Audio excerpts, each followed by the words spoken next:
The upcoming release of Scream 7 has become the center of an unexpected public debate, with protests, boycott calls, and online campaigns drawing attention away from the film itself.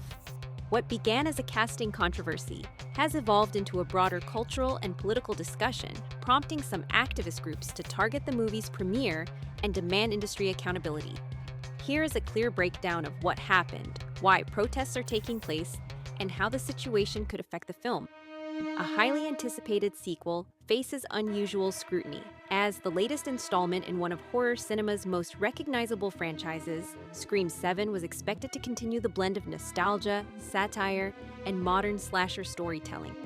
The franchise has maintained a loyal audience for decades, and recent entries successfully introduced new characters while reconnecting with longtime fans. However, months before the film's release, attention shifted from plot speculation to behind-the-scenes decisions involving the cast. That shift set off a chain reaction that has followed the production into its promotional phase.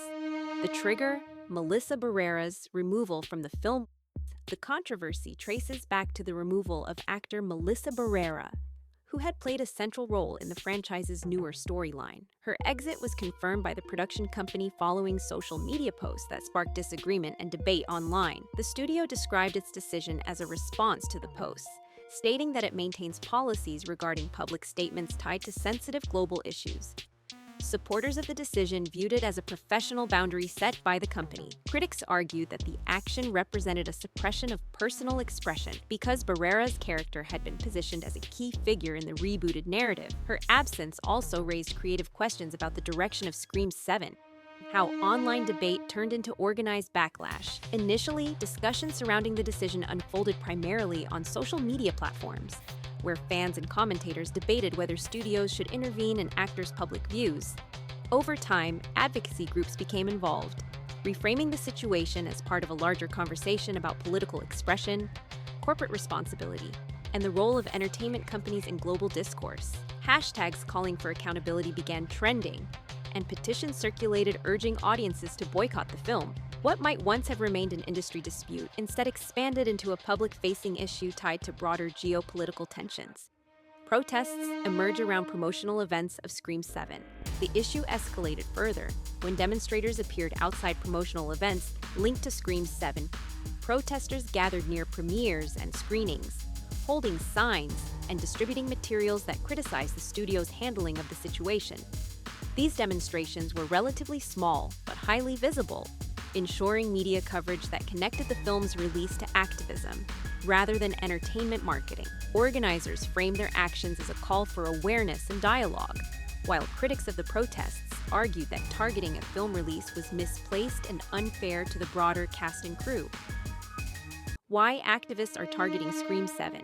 Protest groups have stated that their focus on Scream 7 is symbolic rather than personal. According to their messaging, the film represents a platform through which they can challenge what they see as industry-wide decisions about speech, representation, and accountability. In this view, boycotting or demonstrating against a high-profile release becomes a way to generate public conversation that extends beyond a single actor or studio. Others disagree with that approach, saying it risks politicizing creative projects and overshadowing the collaborative nature of filmmaking, which involves hundreds of workers unrelated to executive decisions. The studio's position and industry reaction to Scream 7.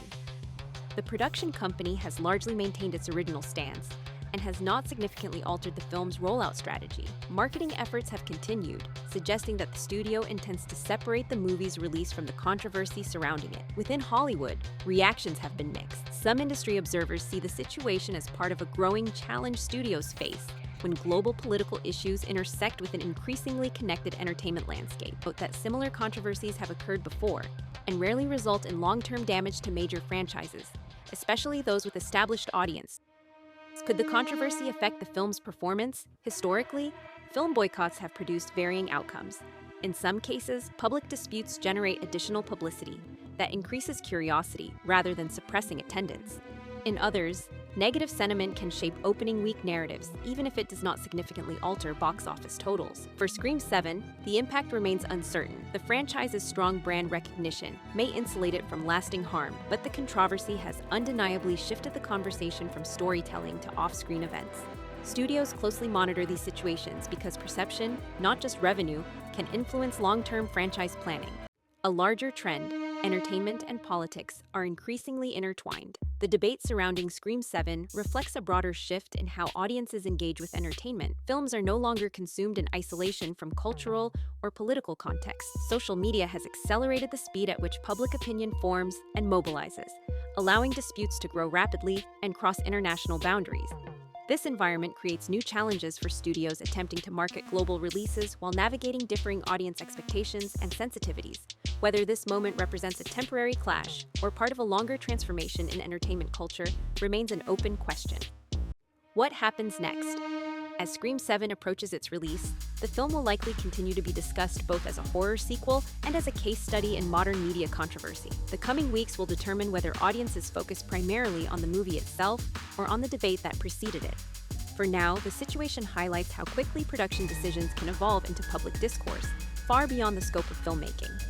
Stay tuned for more updates and keep reading the Screenlight.